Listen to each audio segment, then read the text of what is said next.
ഇത് കാബേജും കൊണ്ടുള്ള ചമ്മന്തിയാണെന്ന് കഴിക്കുന്നവരറിയത്തേയില്ല. അവരോടൊട്ട് പറഞ്ഞാൽ വിശ്വസിക്കത്തുമില്ല. വളരെ ടേസ്റ്റി ആയിട്ടുള്ളൊരു കാബേജ് ചട്നിയുടെ റെസിപ്പിയാണ്. ഇതിൽ തേങ്ങ ഒട്ടും അരയ്ക്കുന്നില്ല, പക്ഷേ തേങ്ങ അരച്ച പോലെ ഒരു ടേസ്റ്റും ഉണ്ട്. തേങ്ങ ചമ്മന്തി പോലെ തന്നെ കുറച്ചുകൂടെ കട്ടിക്ക് അരച്ചെടുക്കുവാണെങ്കിൽ ചോറിൻ്റെ കൂടെയും നല്ല ബെസ്റ്റാണ്. ഇഡലിക്കും മസാല ദോശയ്ക്കും അതുപോലെ കനം കുറഞ്ഞ് ദോശ ഉണ്ടാക്കിയിട്ട് മുകളിൽ ഇങ്ങനെ തേച്ച് മടക്കിയെടുക്കാനും നല്ല ടേസ്റ്റി ആയിട്ടുള്ള ഒരു ചമ്മന്തിയുടെ റെസിപ്പിയാണ്. എങ്ങനെ തയ്യാറാക്കി എടുക്കുന്നതെന്ന് നോക്കാം. അടുപ്പിൽ ചട്ടി വെച്ചിട്ടുണ്ട്. ചട്ടി തന്നെ വേണമെന്നൊന്നുമില്ല, ചൂട് കട്ടിയുള്ള ഒരു കടായി വയ്ക്കുക. ഒരല്പം എണ്ണ മാത്രം ഒഴിച്ചാൽ മതിയാകും. വെളിച്ചെണ്ണ ഒഴിക്കുകയാണെങ്കിൽ നല്ലതായിരിക്കും. ഇനി കടലപ്പരിപ്പാണ് ചേർക്കേണ്ടത്. ഒരു 3 സ്പൂൺ കടലപ്പരിപ്പ് ചേർക്കുക. തീയെ നല്ലവണ്ണം കുറച്ച് വയ്ക്കുക. ഇനി ഉഴുന്നുപരിപ്പാണ് ചേർക്കേണ്ടത്. 2 സ്പൂൺ ഉഴുന്നുപരിപ്പാണ് ചേർക്കുന്നത്. കടലപ്പരിപ്പിനേക്കായി ഒരല്പം കുറവായിട്ട് വേണം ഉഴുന്നുപരിപ്പ് ചേർക്കാനായിട്ട്. കൂടെ തന്നെ ഒരു 4 വറ്റൽമുളക് ചേർക്കുക. ഇനി തീയെ നല്ലവണ്ണം കുറച്ചിട്ടതിന് ശേഷം ഇതൊന്ന് വറുത്തെടുക്കണം. എല്ലാ പരിപ്പും ഒരുപോലെ നല്ലവണ്ണം ചൂടായി മുരിഞ്ഞ് വറുത്ത് കിട്ടണം. നന്നായിട്ട് ഇളക്കി കൊടുത്തുകൊണ്ട് തന്നെ ഇരിക്കണം. ആ ഉഴുന്ന് പരിപ്പ് കുറേശ്ശെയായിട്ട് ചുമന്ന് വരാനായിട്ട് തുടങ്ങിയിട്ടുണ്ട്.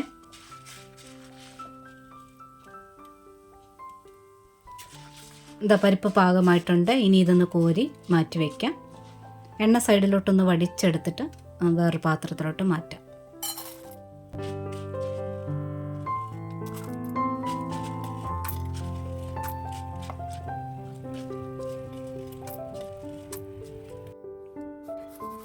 ഇനി ആ പാത്രത്തിനകത്ത് അതേ എണ്ണ തന്നെയുണ്ട്, വേറെ എണ്ണ ഒഴിക്കുന്നില്ല. ഇനി കാബേജാണ് ചേർക്കുന്നത്.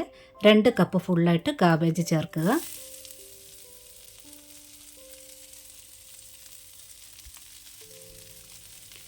ഇനി കാബേജ് ഒന്ന് വാട്ടിയെടുക്കണം. തീയെ നല്ലവണ്ണം കുറച്ചുകൊണ്ട് തന്നെ നന്നായിട്ട് ഇളക്കി കൊടുക്കുക. ആ കാബേജിൻ്റെ ഒരു പച്ച ടേസ്റ്റ് അതുപോലെ തന്നെ ഒരു സ്മെല്ലുണ്ടല്ലോ, അതൊക്കെ മാറി കിട്ടാനായിട്ട് ഒന്ന് വഴറ്റി കൊടുക്കണം. ഒരുപാട് നേരം വഴറ്റുകയും വേണ്ട. കാബേജ് ശകലം ഒന്ന് ഒതുങ്ങും. ആ ഒരു പരുവം വരെ മതിയാകും. ഉപ്പൊന്നും ചേർക്കേണ്ട ആവശ്യമില്ല. ഇങ്ങനെ ഓരോന്നോരോന്നായിട്ട് വഴറ്റിയെടുക്കുന്നതാണ് കറക്റ്റായിട്ട് ടേസ്റ്റ് കിട്ടുന്നത്. ഇപ്പോൾ ആ പരിപ്പിൻ്റെ കൂടെ ചേർത്തിളക്കുകയാണെന്നുണ്ടെങ്കിൽ പരിപ്പ് ഓവറായിട്ടങ്ങ് മൂത്ത് പോകും. അതുകൊണ്ടാണ് ഓരോന്നോരോന്നായിട്ട് വഴറ്റിയെടുക്കേണ്ടത്. പ്രത്യേകിച്ച് ആദ്യമായിട്ട് ഈ റെസിപ്പിയൊക്കെ ചെയ്യുന്നവരാണെങ്കിൽ ഇങ്ങനെ ചെയ്യുന്നതാണ് ഏറ്റവും നല്ലത്. കാബേജ് പരുവത്തിന് വാടി വന്നിട്ടുണ്ട്. ഇനി ആ പരിപ്പെടുത്ത പാത്രത്തിലോട്ട് തന്നെ ഇതുകൂടി ഒന്ന് മാറ്റി വയ്ക്കാം. കടയിൽ വീണ്ടും ഒരല്പം എണ്ണ കൂടി ഒഴിച്ചിട്ടുണ്ട്. ഇനി ഒരു കഷ്ണം ഇഞ്ചി എടുത്തിട്ടുണ്ട്, കഷ്ണങ്ങളാക്കി എടുക്കുക. അതുകൂടി ചേർക്കാം.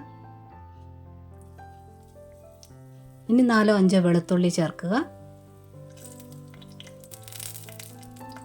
ഒരു പച്ചമുളക് മാത്രം ചേർക്കുക. ഇനി ഒരു 10-15 സെക്കൻഡ് നേരത്തേന് കുറഞ്ഞ തീയിൽ തന്നെ ഒന്ന് ഇളക്കി കൊടുക്കുക. ആ പച്ചമുളക് കത്തി വെച്ചിട്ടൊന്ന് വരഞ്ഞ്, അതായത് ഒന്ന് കീറിയിട്ടാണ് ഇട്ട് കൊടുത്തിരിക്കുന്നത്. ഇല്ലെങ്കിൽ ചൂടകത്തോട്ട് കയറുമ്പോഴത്തേന് ഇതൊന്ന് പൊട്ടും മുകളിലോട്ട്. ഇനി ഇതിൽ ഒരു അര സവാളയാണ് ചേർക്കുന്നത്. ഒരു വലിയ സവാളയുടെ പകുതി. സവാളയുടെ ആ വേര് വരുന്ന ഒരു കട്ടി ഭാഗം ഉണ്ടല്ലോ, വെള്ള ഭാഗം, അതൊന്ന് കട്ട് ചെയ്ത് കളഞ്ഞിട്ട് വേണം അരിഞ്ഞെടുക്കാനായിട്ട്. സാധാരണ ചട്നിക്കൊക്കെ അരയ്ക്കുമ്പോൾ അത് കട്ട് ചെയ്ത് കളയണം. ഇനി സവാള ഒരുപാട് നേരം വഴറ്റേണ്ട ആവശ്യമില്ല. ആ പച്ചക്കൊത്ത് ടേസ്റ്റ് ഒന്ന് മാറിയാൽ മാത്രം മതി. കളറൊന്ന് മാറി വരും. പരുവായിട്ടുണ്ട്. ഇനി ഇതിൽ ഒരു തക്കാളിയാണ് ചേർക്കുന്നത്. നല്ല പഴുത്ത തക്കാളി ചേർത്തിട്ടുണ്ട്. ഇനി കുറച്ച് ഉപ്പ് ചേർക്കാം. ഇനി ഒരു ചെറിയ കഷ്ണം പുളിയാണ് ചേർക്കുന്നത്, വാളൻ പുളി. ഇനി ഒരു 4-5 കറിവേപ്പില കൂടി ചേർക്കുക. ഇനി തക്കാളി ഒന്ന് വഴന്ന് വന്നാൽ മതി, ചെറുതായിട്ട് വഴന്ന് വന്നാൽ മതി. തക്കാളിയുടെയും പച്ച ടേസ്റ്റ് ഒന്ന് മാറിയിട്ട് ഒന്ന് ചെറുതായിട്ട് വാടി ആ വെള്ളമയം ഒന്ന് വറ്റിയാൽ മാത്രം മതിയാകും. പിന്നെ പുളി ചേർക്കുന്നത് മാത്രം പ്രത്യേകം ഒന്ന് ശ്രദ്ധിക്കുക. തക്കാളിക്ക് നല്ല പുളി ഉണ്ടെന്നുണ്ടെങ്കിൽ ചേർക്കേണ്ട ആവശ്യമില്ല. ഈ ദോശയ്ക്കും ഇഡലിക്കും ഒക്കെ അരയ്ക്കുന്നെങ്കിൽ നമ്മളധികം പുളി ചേർക്കാറില്ലല്ലോ. ചോറിനായിപ്പം ചമ്മന്തി പോലെ അരയ്ക്കുന്നെങ്കിൽ അല്പം പുളി ചേർക്കാം.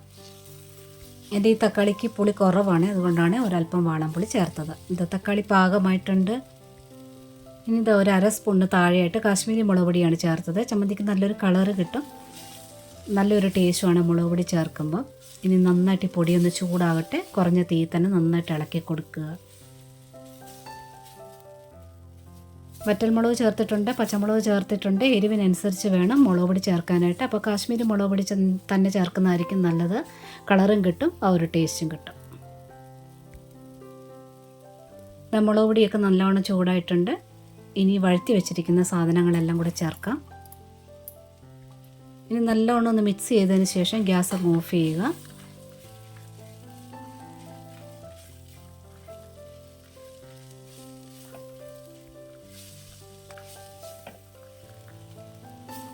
നന്നായിട്ട് മിക്സ് ആക്കിയതിന് ശേഷം വേറൊരു പാത്രത്തിലോട്ട് വേണേൽ ആറാൻ വേണ്ടി മാറ്റി വയ്ക്കാം, ഇല്ലെങ്കിൽ ഇതേ പാത്രത്തിൽ തന്നെ വയ്ക്കാം. ഇതാറുന്ന സമയം കൊണ്ട് പരിപ്പൊക്കെ നല്ലതൊന്ന് സോഫ്റ്റ് ആവുകയും ചെയ്യും.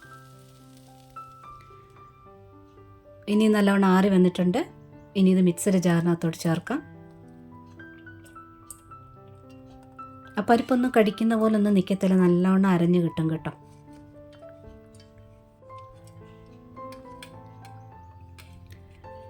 ഇനി ആദ്യമേ ഇത് വെള്ളം ചേർക്കാതെ വേണം അരച്ചെടുക്കാനായിട്ട്. എത്ര അരയ്ക്കാൻ പറ്റുമോ അത്ര അരച്ചെടുത്തോണ്ട് വരാം.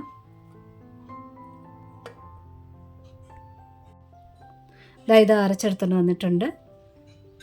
ഇത്ര അരഞ്ഞു കിട്ടിയിട്ടുണ്ട് വെള്ളം ചേർക്കാതെ തന്നെ. ഇനി അരയാൻ ആവശ്യത്തിനുള്ള വെള്ളം ഒഴിക്കാം. ഇനി ഈ ചട്നി ചൂടാക്കാറില്ല, തിളപ്പിച്ചാർച്ച വെള്ളം വേണമെങ്കിൽ അതൊഴിക്കാം. ഇനി നല്ലവണ്ണം ഒന്ന് അരച്ചെടുത്തോണ്ട് വരാം.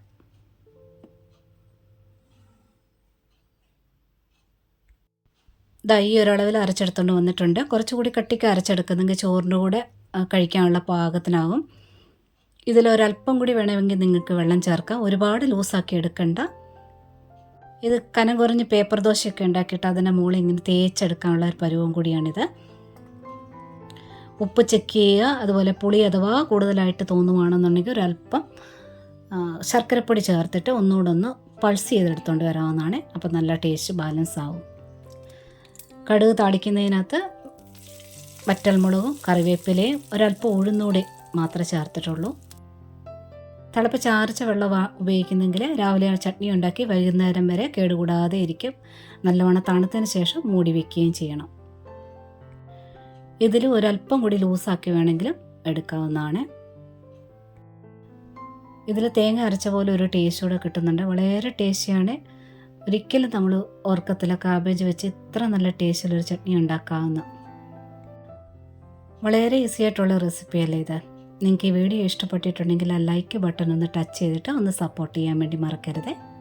അതുപോലെ കുക്കിംഗ് ഇഷ്ടപ്പെടുന്ന കൂട്ടുകാർക്കും ഒന്ന് ഷെയർ ചെയ്തേക്കണേ. സബ്സ്ക്രൈബ് ചെയ്യാതെ കാണുന്നവരുണ്ടെങ്കിൽ ഒന്ന് സബ്സ്ക്രൈബ് കൂടെ ചെയ്തേക്കണേ. നോട്ടിഫിക്കേഷൻ ബെൽ ബട്ടണിൽ ഓൾ ഓപ്ഷൻ ഒന്ന് ടിക്കാക്കി ഇടാനും മറക്കരുത്. ഇതുവരെ തന്ന സപ്പോർട്ടിനെല്ലാം ഒരുപാട് നന്ദിയുണ്ട്. ഒരുപാട് സ്നേഹത്തോടെ താങ്ക്സ് ഫോർ വാച്ചിങ്.